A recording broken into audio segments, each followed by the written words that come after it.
So, intellectual property may also provide that certain intellectual property are or certain intellectual property rights are not transferable or not licensable or not assignable. That is, for example, we can say that in case of section 18, which was recently amended in the 2012 amendments to copyright law of India, whereby certain rights of the author are not assignable. Intellectual property may provide for additional non-contractual remedies as well, which we shall see during the course of this presentation. Now, if we see licensing as a subject of study, we can see it as a limb of intellectual property system. We can also see it as a limb of commercial law, and if we adopt a unified approach, licensing has also become a unique discipline in itself, because there are certain legal professionals who identify today as licensing professionals only. So, licensing has become quite complex in the modern context, and there are organizations like Licensing Executive Society International, which enrolls members who are licensing professionals who practice this discipline of licensing worldwide. Now, we come to the contractual aspect of a license. Contract is the vehicle of license. Contract is the only means to affect an intellectual property license. There is no other way, it has to be a contract. Now, all the essentials that are required to be complied with in case of a normal contract, in case of an ordinary contract, are also required in case of a license. Now, there are certain aspects which need a little more scrutiny. For example, writing. Is a contract required to be written down to be enforceable, to become valid?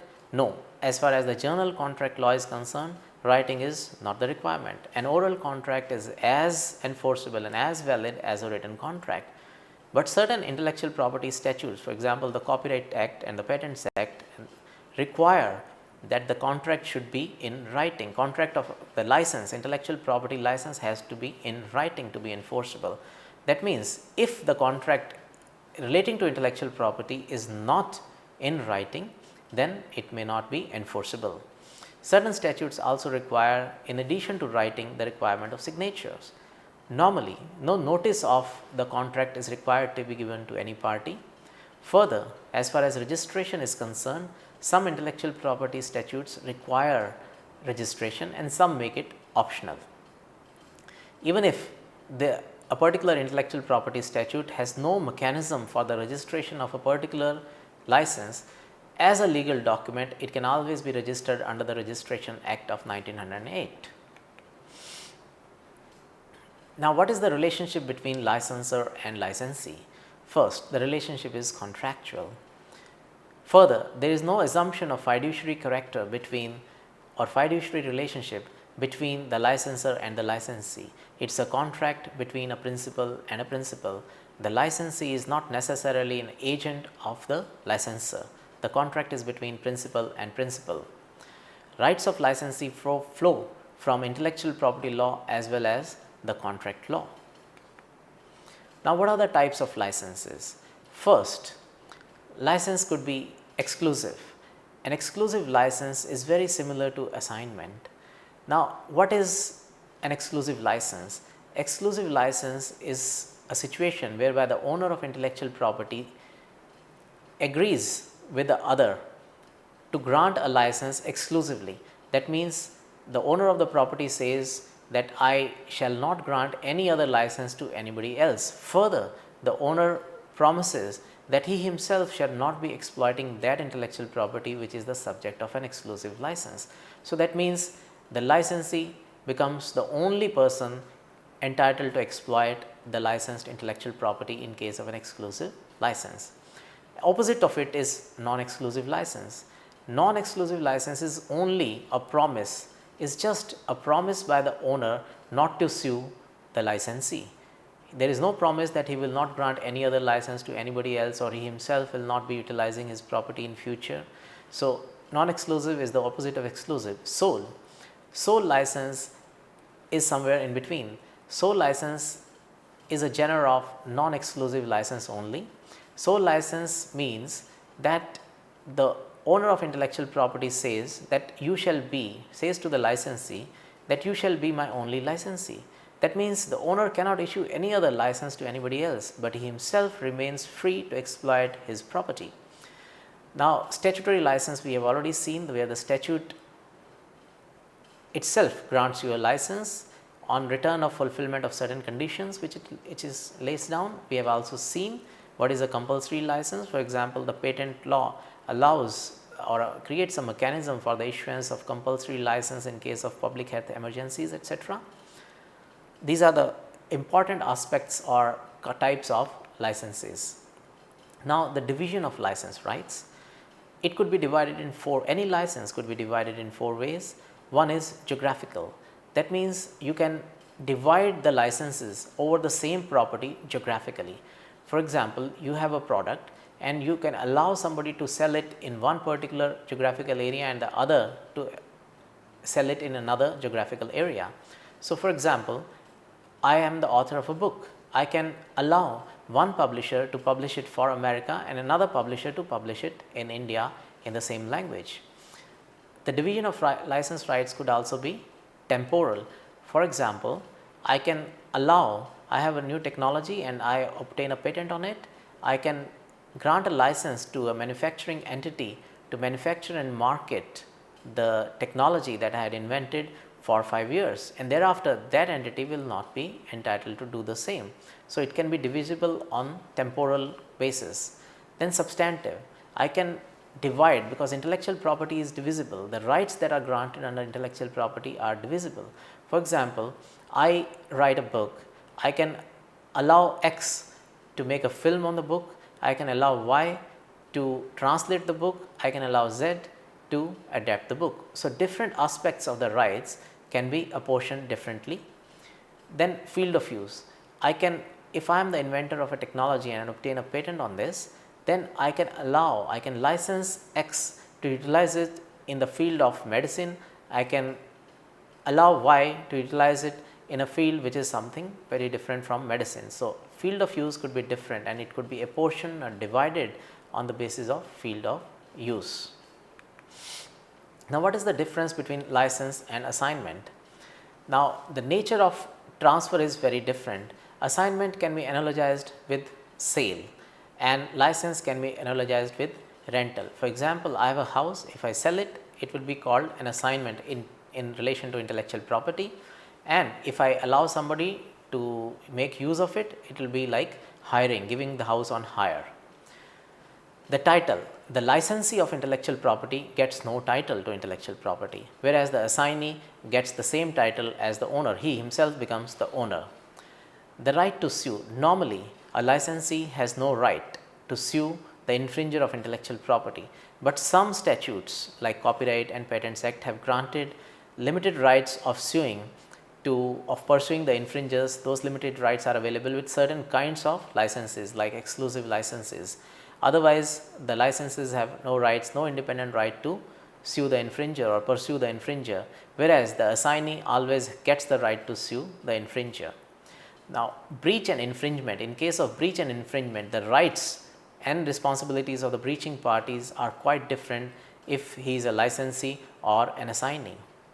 The consideration for license is usually in the form of periodical payments known as royalties, and the consideration for assignment is usually in the form of a lump sum payment. Now, how to know whether a contract is a license or an assignment? What is the importance of a label? For example, a contract is styled or labeled as a license. Would it always be a license? Well, no, it is not necessarily so. It is the substance of the contract that determines whether it is a license or an assignment. It is not the talismanic phrase by which it is styled or described that would always be determinative of its nature as a license or assignment. It is the content, it is the substance of the contract. It is the rights that are transferred that would determine whether the contract is a license or assignment, the manner of transfer and the intent of parties. Importance of label is there, but label itself cannot in itself decide whether a contract was a license or an assignment. Now, we come to trademark licensing, certain examples from trademark licensing. Now, in the beginning of trademark law, if we trace the history of trademark law, licensing was not permitted because At that time we went by the theory of single source function. That means a trademark was required to identify the source of the product. So, if the product was emanating from A and henceforth A licenses his trademark to B, then the consuming public would always think that the product is coming from A. Thereby, it will confuse the consuming public. This is why licensing was not permitted and specifically prohibited in the trademark statutes before 1930s. But then with the development of trademark law, the consumers were more concerned with the quality of product than with the source of product. If I want to consume a bottle of a soft drink, I am more concerned about the quality. As long as I get the same quality which is made by the Coca-Cola company, I am satisfied whether it comes from any other source with the authorization of Coca-Cola company. So, this shift in the nature of consumer behavior and shift or development in the trademark law allowed licensing for the first time in 1930s. So, thereby it was stated that as long as the quality of the licensee's goods are controlled or regulated by the licensor, licensing is permitted. Now, that means the licensor was required by law and is still required by law to maintain the quality of the products or the services of the licensee. That means what? Should the product or services of the licensee be of the higher quality or the highest quality? No. The measure of the quality should be the same as that of the licensor. If the licensor is providing X quality, then law expects the licensee also to provide X quality, because in this case the consuming public will not be confused.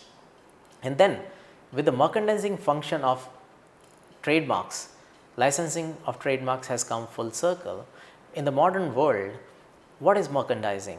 For example, when I take my kids to the market to buy a t-shirt, they are specifically interested in a t-shirt which contains the logo of their favorite cartoon character. So, what has happened? For example, they want a t-shirt with Mickey Mouse printed on the t-shirt. Has Walt Disney Company, which owns rights over Mickey Mouse, produced that t-shirt? No, certainly not. Walt Disney Company produces films, not t-shirts. So, what has happened in this case is that Walt Disney Company has authorized or has licensed an independent manufacturer of t-shirts to put that label on the t-shirt, to put that logo on the t-shirt. Now, this happens only because of licensing. Now, we have moved away from quality control function because in this case, because quality function stated that the quality of the licensee's goods should be similar to that of licensor in order for licensing to be permitted. Now, in this case, Walt Disney Company has never produced t-shirts. So, how can we measure the quality of the t-shirts with the quality of the film? So, we are going beyond the quality function in trademark law. Now, licensing of registered and unregistered trademark both is permissible. The Trademark Act of 99 in India contains elaborate provisions regarding the registered trademark being licensed, whereas the licensing of unregistered trademarks is mostly governed by the common law of passing off. Now, in case of registered trademarks, the statute, the Trademarks Act, provides elaborate mechanism of its registration, and there are various advantages that flow from registration. Whereas it is not, the statute has not made it compulsory for a license to be registered. There is another fundamental principle in case of a trademark license. It is that the use made of the mark made by the licensee always inures to the benefit of the licensor. Section 48 subsection 2 states that the permitted use of a trademark shall be deemed to be used by the proprietor thereof and shall be deemed not to be used by a person other than the proprietor for the purposes of section 47 or for any other purpose for which such use is material under this act or any other law. Now, what is the meaning of this? Legally speaking, we say that if A is the owner of a trademark X and A allows B to use X for its own purpose, then who shall have the rights on the basis of that use of the trademark? The law says it is A, and B shall not amass any trademark rights on the basis of his use of the mark X by virtue of being a licensee. So, in order to summarize, we can say that licensing is the most important activity that happens in case of any intellectual property. An intellectual property is created ultimately for its exploitation, and one of the most important means of exploitation of intellectual property is licensing. Licensing is of various kinds like exclusive license, non-exclusive license, sole license, statutory license, compulsory license or cross license.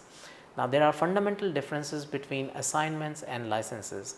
Both assignment and licenses are contracts, but they entail very different legal consequences.